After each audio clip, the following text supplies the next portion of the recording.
Écoutez, je viens de voir le résultat de vos examens. Rien de majeur dans ce que j'ai reçu.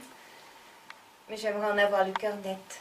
Ça vous ennuierait de venir 2 jours à l'hôpital pour qu'on puisse faire un bilan complet de santé? À l'hôpital? C'est sérieux? Ça me permettra de vous faire un contrôle approfondi. Je sais que c'est un peu fastidieux, mais nous aurons tous les services sur place. Après, vous serez débarrassés. Le moins rigolo, c'est le temps d'attente entre 2 contrôles. J'apporterai de la lecture. Je suis en train de lire un roman écrit par un Amérindien. Vous pratiquez une forme de panthéisme? Une conception métaphysique où tout ce qui existe, l'univers, le cosmos, le monde, est un tout unique, constitué d'une seule substance de nature spirituelle. Et cette vision du monde existe encore aujourd'hui? Les Crees vivant au sud du Québec sont majoritairement catholiques. Ceux vivant plus au nord ont plus gardé leurs traditions et leurs croyances originelles. Mais finalement, l'essentiel des Amérindiens, enfin ceux que j'ai pu rencontrer du moins, ont conservé ces croyances panthéistes. Ça fait penser à certaines idées de Pierre Teilhard de Chardin.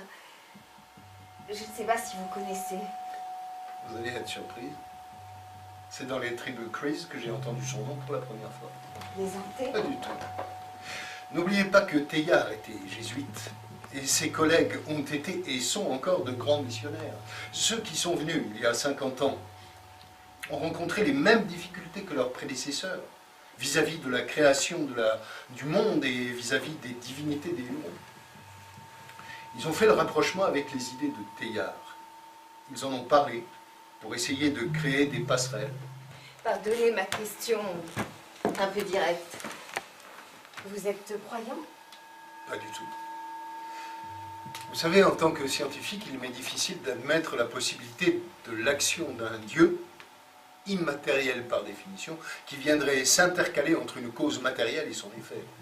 Une sorte de grain de sable métaphysique qui viendrait dévier la succession des événements physiques. Pour vous, la science est nécessairement déterministe. Tous les événements qui forment le cosmos sont le résultat d'une succession de causes et d'effets. C'est bien ça? Je trouve ça un peu ironique. Je n'ai pas pu faire de physique fondamentale en restant aux visions simplistes du 19e siècle. Depuis, la physique a rudement progressé. Vous voulez parler des théories d'Einstein sur la relativité? Pas seulement. Les théories d'Einstein s'appliquaient aux très grandes distances entre les galaxies et aux très grandes vitesses comme celle de la lumière. Je pense surtout à la physique quantique. La physique de l'extrêmement petit. J'ai beau ne pas croire en Dieu, il faut admettre que les découvertes des 50 dernières années nous ont plongés dans un monde étrange, dont les propriétés ont laissé tous les physiciens abasourdis. Rendez-vous compte, dans certaines circonstances, la particule quantique, matérielle et bien localisée, change quasiment de nature et prend la forme d'une onde impalpable sans localisation précise ni limite.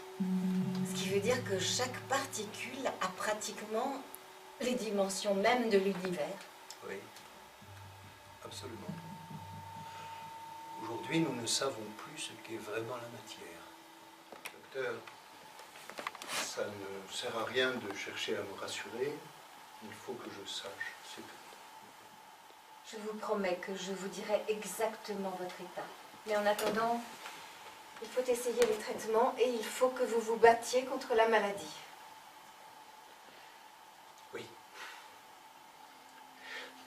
Teilhard parle d'un Dieu qui agit de façon cachée. Comment il se permet de dire ça?